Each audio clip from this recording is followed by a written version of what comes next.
Carnuta. The annual druidic ritual is about to begin. Try to outdo your opponents in a potion contest.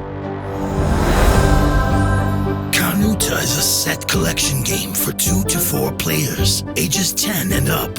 Games last around 25 minutes. The game is colorblind friendly.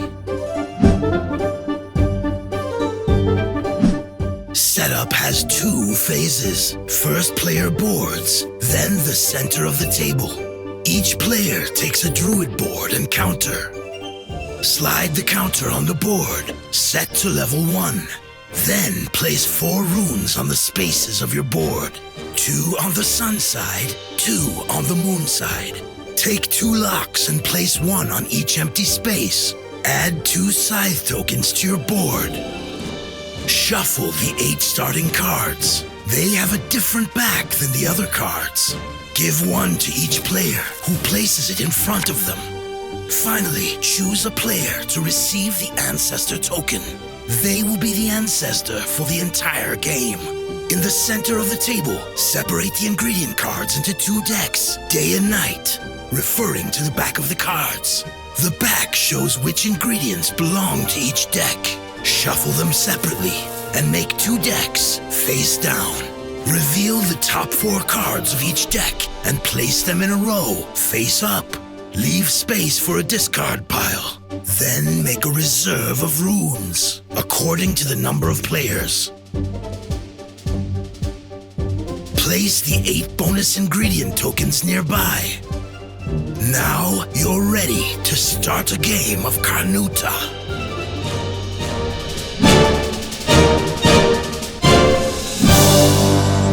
The goal of the game is to have the most points at the end of the game. To gain points, you will gather, then play ingredient cards. Cards have a rune cost, an ingredient, and points. Optimize your card combinations to gain the highest score and win the game.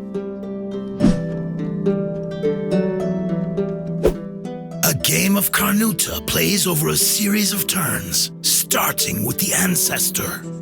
On your turn, take 2 actions from the 4 following actions.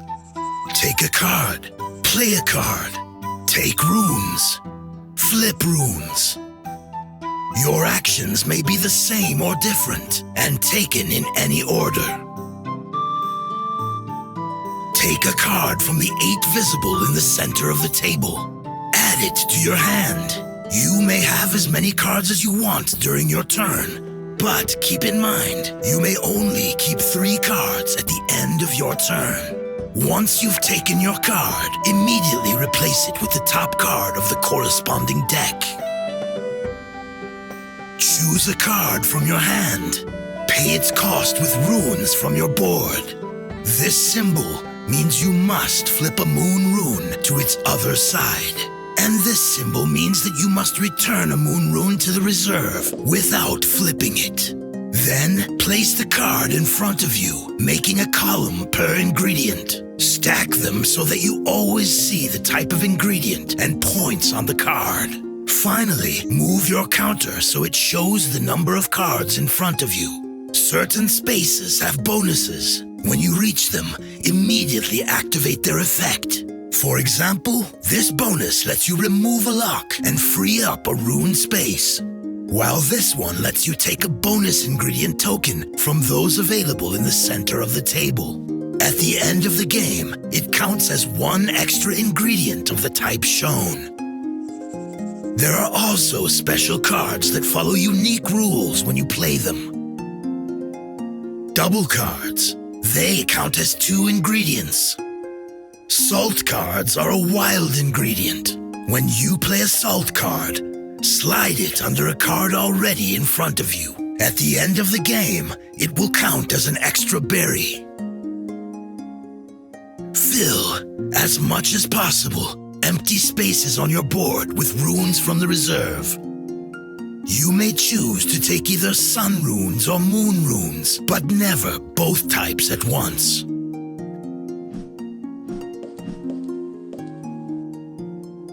This action lets you flip over your runes, so you only have a single type visible.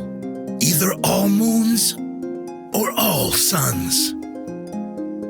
To play this card during a future action, you decide to flip your sun runes to their moon side.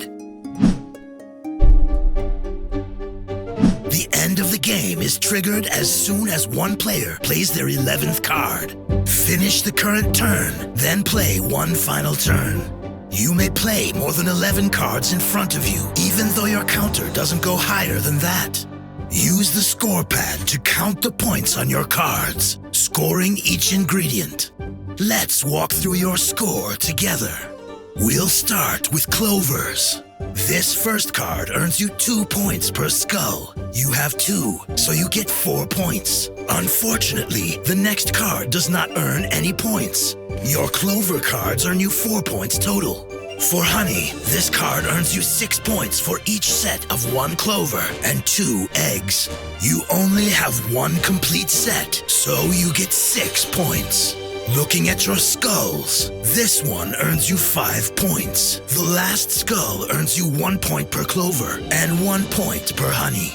You have 2 honeys and 3 clovers, which gives you 5 more points.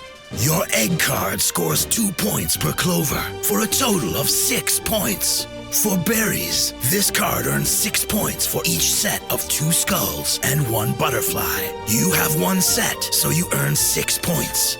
Let's wrap up with the butterflies. The first one earns 4 points per set of 1 berry and 1 clover. Since the salt counts as a berry, you have 2 sets, which earn 8 points total. The next one earns 5 points. And finally, the last card earns you 2 points. Let's add up everything. And the druid with the highest score wins the game. In case of tie, the player who earned the most points in a single type of ingredient wins. There you go. You now know the rules to Carnuta and are ready to play your first game. If you have questions, please leave them in the comments.